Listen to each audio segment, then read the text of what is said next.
nós tratamos com a metodologia de datação duas áreas que são muito importantes, ou duas pressuposições que são muito importantes, são feitas e são as seguintes. Primeiro, permanência dos fenômenos, ou seja, o planeta Terra sempre teve o mesmo jeitão, a mesma coisa, cai um cometinho aqui, cai um outro cometinho ali, uns negocinhos aqui, umas enchentes ali, coisa desse jeito, tá? O que não é verdade. Nós sabemos disso. E a constância das condições, também nós sabemos que isso não é verdadeiro. Muda. Você olha o planeta Terra, por exemplo, você pega o Monte Kilimanjaro lá na África, 1930, tinha neve lá em cima, tinha gelo. Hoje não tem mais. O que aconteceu? Você está dizendo que as condições permanecem constantes? Claro que não. Então nós sabemos que existem mudanças. Então quando nós tratamos com essas idades todas, nós precisamos pegar e fazer uma reavaliação para termos uma noção de como funciona. Vamos pegar os métodos de datação, da desintegração, porque isso tem algo que dá para nós trabalharmos. Vamos pegar um caso específico, que é a questão da desintegração atômica de urânio dentro de algumas rochas. Então nós temos, no processo de desintegração de urânio, o urânio forma aquilo que nós chamamos de partículas alfa. Partículas alfa são 2 prótons e 2 nêutrons, que se eles pegarem 2 elétrons soltos por aí, isso aí vai formar um átomo de hélio. E o legal porque o átomo de hélio é uma coisa assim fascinante, é um gás muito leve. Você lembra que faz parte dos gases nobres, porque ele não interage com outra coisa, ele é bem sossegadinho, ele fica na dele, tudo bem, não quer saber de mais ninguém. É ele com ele só. Nós usamos o hélio principalmente para detectar vazamento nessas câmaras de vácuo extremamente assim baixo, ou seja, tudo que a gente precisa, a gente usa o hélio. Daí dá para ter uma noção do que está acontecendo. Deixa-me tentar explicar a ideia toda. O hélio se forma dentro dos cristais, como você está vendo ali embaixo. Esses cristais estão dentro da rocha e as rochas estão em contato com a atmosfera. Portanto, dentro desses cristais, o urânio, ao se desintegrar, vai produzir átomos de hélio que vão escapar do cristal, vão passar pela rocha e vão chegar na atmosfera. Como a nossa atmosfera, em relação a esses átomos de hélio, funciona como um sistema fechado, porque o hélio da nossa atmosfera não consegue fugir para o espaço sideral, ele fica preso aqui dentro, é possível medir a quantidade de hélio que tem na nossa atmosfera, é possível avaliar esse processo todo e ter uma noção a quanto tempo teria sido necessário desse tipo de processo ocorrendo no planeta Terra para produzir a quantidade de hélio que nós temos na nossa atmosfera. Então vamos lá, vamos dar uma olhadinha com um pouco mais de detalhe. Esses cristais que eu mencionei para vocês, que possuem praticamente urânio ali dentro, são encontrados no granito. E o cristal são cristais de zircônio, que é o silicato de zircônio. Ali dentro, alguns átomos de zircônio, quando a rocha foi formada, foram repostos por átomos de urânio. Eles simplesmente estão encaixadinhos ali. Então o que acontece? À medida que o tempo passa, os átomos de urânio eles vão se desintegrando em chumbo, só que nesse processo de desintegração, ele vai produzindo as partículas alfa que se transformam em átomos de hélio. Até aí, tudo bem. Aí é que a coisa começa a ficar interessante. Por quê? Quando eu pego uma rocha e eu acho um átomo de chumbo preso ali dentro desse cristal, eu sei quantos átomos de hélio foram produzidos para que esse átomo de chumbo estivesse ali. Daí o que eu precisaria medir é quantos átomos de hélio ainda estão lá dentro. Porque daí eu tenho uma noção quantos já teriam escapado. Por exemplo, dependendo do átomo de chumbo que eu tenho ali assim, eu teria que ter guardado lá dentro de 7 a 8 átomos de hélio. Vamos supor que você pegue e tem um átomo lá de chumbo, e esse átomo de chumbo, nesse processo aqui, equivaleria a pelo menos mais 7 átomos de hélio guardados ali dentro. E você acha só 5. Então você sabe que 2 átomos já escaparam e foram embora para a atmosfera. Estão em algum lugar por aí. Daí você precisa medir o quão rápido eles escapam. Bom, primeiro vamos começar dando uma olhadinha na nossa atmosfera. Na nossa atmosfera, a quantidade de hélio que ela possui é muito pequenininha. Mais ou menos um pouquinho mais de 5 partes por trilhão. 5 ppts, 5,24. E é interessante porque, literalmente, quando as pessoas dizem que o planeta Terra tem bilhões de anos, isso daí não faz sentido. Porque em bilhões de anos, a quantidade de hélio que teria que ter sido produzida teria que ser imensa. Muito grande. Ou seja, se a Terra tivesse 1,5 bilhão de anos, a quantidade de hélio na nossa atmosfera não seria nem 0,04% do que deveria ter. Ou seja, está faltando muito hélio aí. Então vamos estudar um pouquinho só para ter uma noção básica a respeito disso. Nós sabemos como que funciona o mecanismo, ou seja, os átomos de hélio são produzidos lá dentro do cristal, eles ficam oscilando, o átomo passa de um retículo cristalino, ou seja, de uma célula para outra, ele vai passando até ele escapar. Temos as equações que trabalham com isso? Tem, são as equações de difusão. Você consegue pegar essas equaçõezinhas de difusão, ampliá-las, daí você vai ter os coeficientes de difusão, todos esses negócios que a gente trabalha de uma forma específica com várias áreas da ciência, uma delas é essa, a questão da difusão de hélio. Nós temos os parâmetros iniciais, porque isso aí você pega as amostras, mede, tem todos os detalhes, daí você pega a sua Bíblia, encontra essa equação fabulosa, está escrito lá logo na primeira página, ou seja, isso daí são coisas da ciência, eu não estou falando de religião aqui.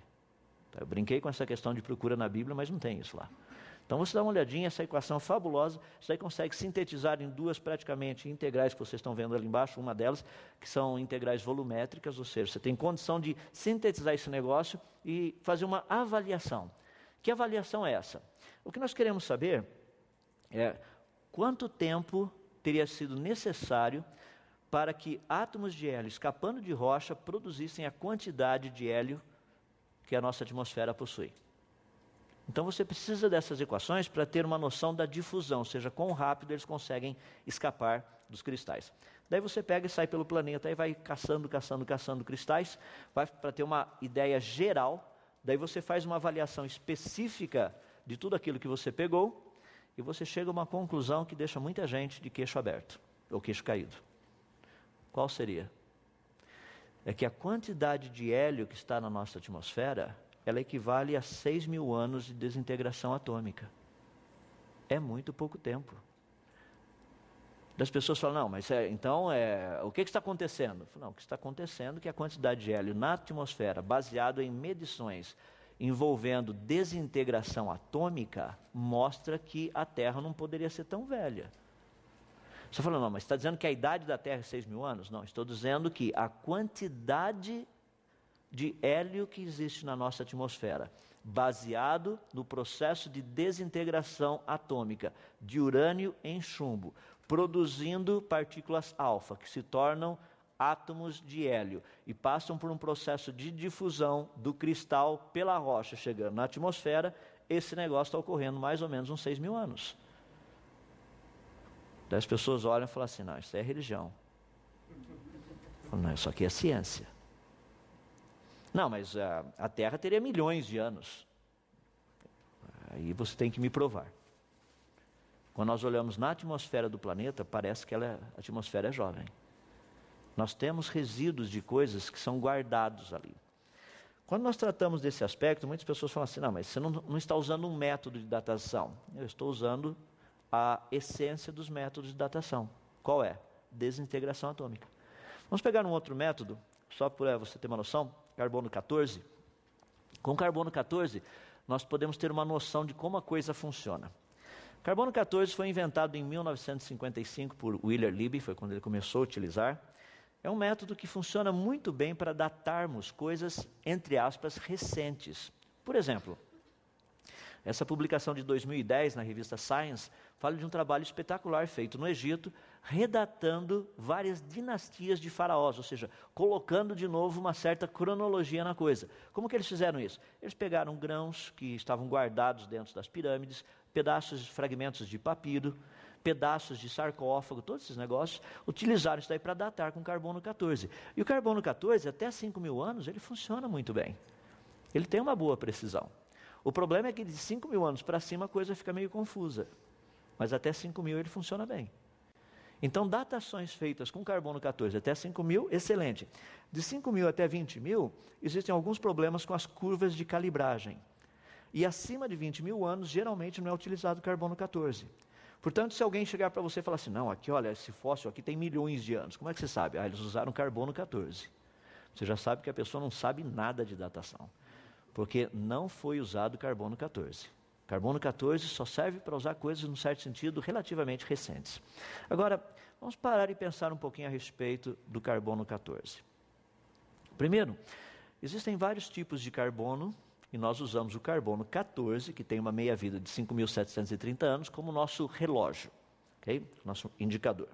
Nós sabemos como que o carbono se forma na atmosfera, nós sabemos como que o carbono se desintegra.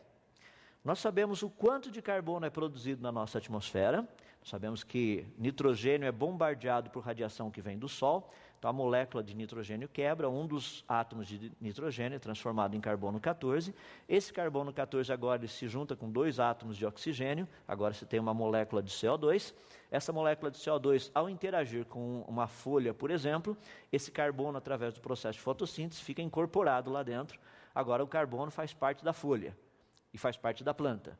Daí vem um Zequinha lá, um animal que literalmente está morrendo de fome, um herbívoro, vai lá e come a folhinha. O que acontece com o carbono 14? Agora o carbono 14 passa a fazer parte do animal, porque entrou e passa a fazer parte da estrutura dele. Quando o animal morre, se ele morrer numa catástrofe, alguma coisa assim, e virar um fóssil, dali para frente não tem mais carbono 14 entrando nele, só tem carbono 14 desintegrando. Então, se nós soubéssemos quanto de carbono 14 tinha quando o animal morreu, quanto de carbono 14 tem agora nele, daria para ter uma noção, sabendo a taxa de desintegração do carbono, quanto tempo atrás teria se passado, ou há quanto tempo atrás ele teria morrido. Então, essas idades todas são produzidas com esse mecanismo. Não é um mecanismo complexo. O problema maior que nós temos é justamente a questão dos problemas com a metodologia. Ou seja, quais eram as condições iniciais? Como que funcionava isso? Nós não sabemos. A atividade vulcânica muda a quantidade de carbono 14 na atmosfera.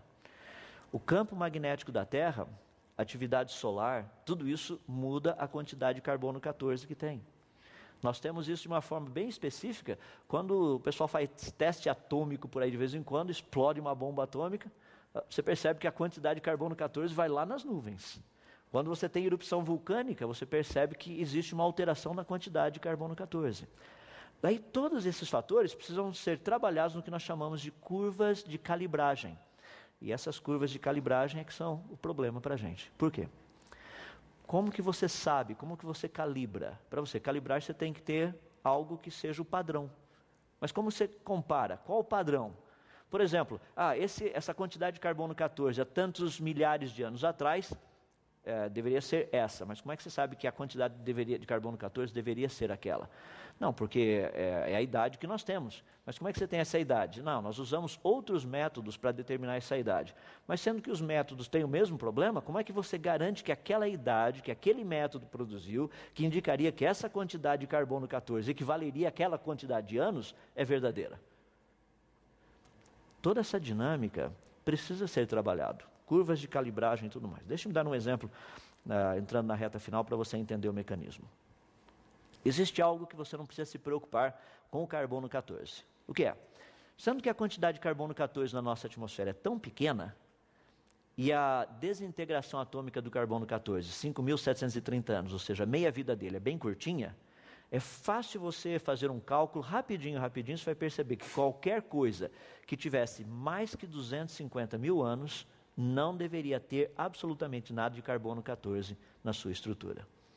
Daí a coisa fica um pouco mais fácil, não somente nesse sentido, mas nós também temos equipamentos para medir a quantidade de carbono 14, daí chega um ponto que é o limite da sensibilidade do equipamento.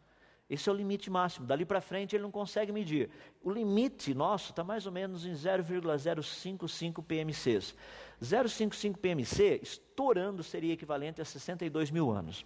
Em outras palavras, se você pegar uma rocha, levar essa rocha lá no seu laboratório, fizer uma medida, até ali, olha, 0,05 PMC, tudo bem, dá para a gente ter uma noção, falar, essa rocha tem 5 mil, pelo menos 62 mil anos aí, tá? Acima disso, como mencionei, já é questionável. Olha que interessante. Nós pegamos rochas do período pré-cambriano que haviam sido datados com centenas de milhões de anos. Não era para ter mais nem cheiro de carbono 14.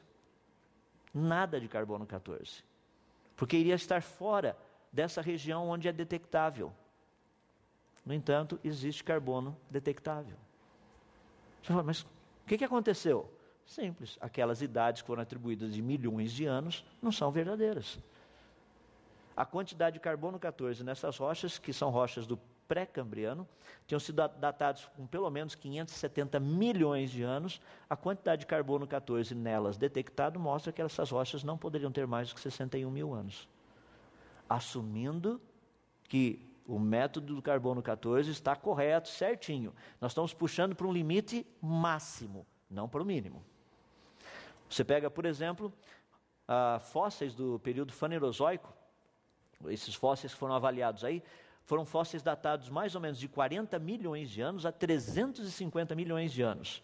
O problema é que a quantidade de carbono 14 neles, além de existir, é quase a mesma. Isso significa que esses fósseis não foram formas de vida que teriam vivido de 40 a 350 milhões de anos atrás. Eles teriam vivido estourando no máximo 48 mil anos atrás. Assumindo que a datação do carbono 14 está correta. Agora, existe algo que é espetacular, daí não tem como a gente escapar, que é uma questão bem simples. Quando nós tratamos com a datação especificamente, algo que a gente precisa entender que funciona muito bem. Você encontra diamantes, ok? E esses diamantes geralmente estão incrustados em algumas rochas. Só que nós sabemos que o diamante é mais velho do que a rocha. O diamante se formou primeiro, a rocha depois. O fascinante é que algumas rochas onde haviam diamantes, essas rochas foram datadas com cerca de aproximadamente 600 milhões de anos. Bom, o que nós precisamos agora é fazer uma datação do diamante. Seria difícil fazer isso? A resposta é não. Por quê? Porque o diamante, ele é feito basicamente de carbono. No diamante não dá para entrar carbono e não dá para sair carbono, ele não tem contaminação. Então, o que está ali é o que está ali. Isso é muito legal. Por quê? Você pode pegar esses diamantes e datá-los. Desses que foram datados aí, a rocha onde o diamante foi encontrado, todas as rochas foram datadas com pelo menos 600 milhões de anos. O interessante é que o diamante mais antigo teria 58 mil anos. Lembrem-se que primeiro veio o diamante e depois a rocha, não o contrário. Seria só para você ter uma noção disso aqui, colocando em termos práticos. Imagina você encontrar a seguinte situação. Aqui está o pai e o filho. Você pergunta para o garoto, qual a tua idade? A minha idade? A minha é de 30 anos. Você fala, rapaz, você é meio velho, né? Não parece, eu sou do Benjamin Button. Estou indo ao contrário, tá bom. Daí você pergunta para o pai, qual a sua idade? Fala assim, bom, eu primeiramente quero deixar claro que eu sou o pai desse menino aí. Tá bom, mas ele tem 30 anos e o senhor? Eu vou fazer 15 a semana que vem.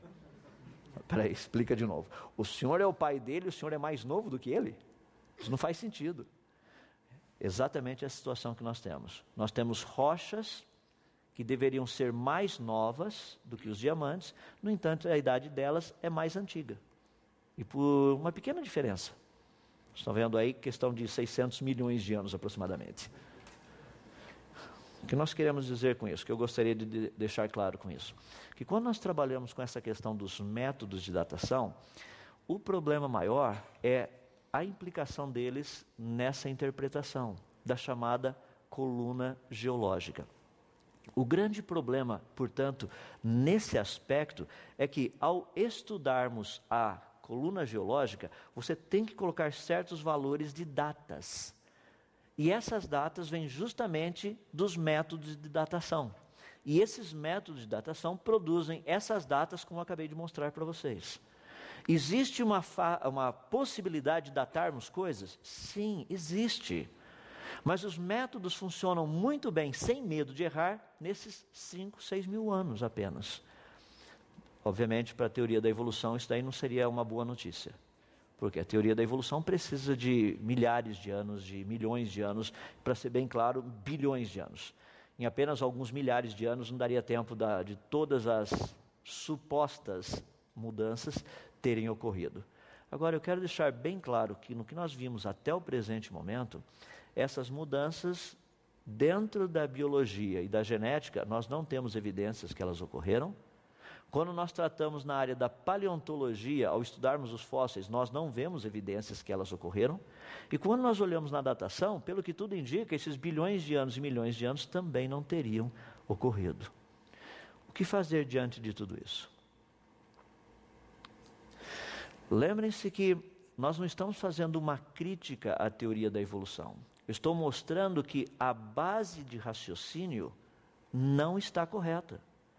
Quando nós tratamos do criacionismo, e nós vamos fazer a conclusão na última palestra, você irá perceber que as propostas criacionistas, esse tipo de descoberta da datação, não afeta em nada, não fere absolutamente nada. Pelo contrário, está indo na direção que o criacionismo propõe. Então nós não temos problemas com esse tipo de coisa. A dificuldade é que quando você encontra os evolucionistas, que precisam de milhões e bilhões de anos para a evolução praticamente ocorrer, você sabe que isso daqui se torna um problema sério.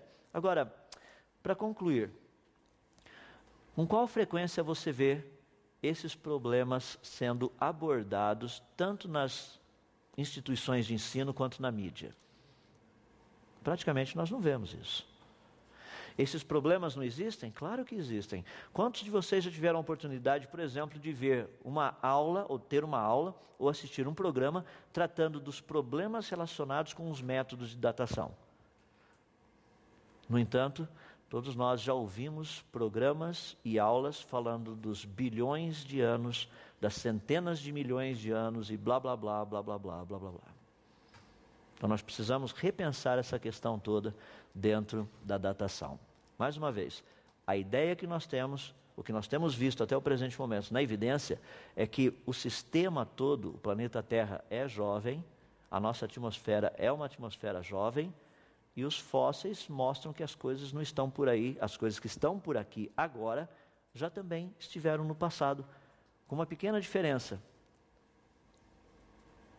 A diferença é que do jeito que praticamente elas são hoje.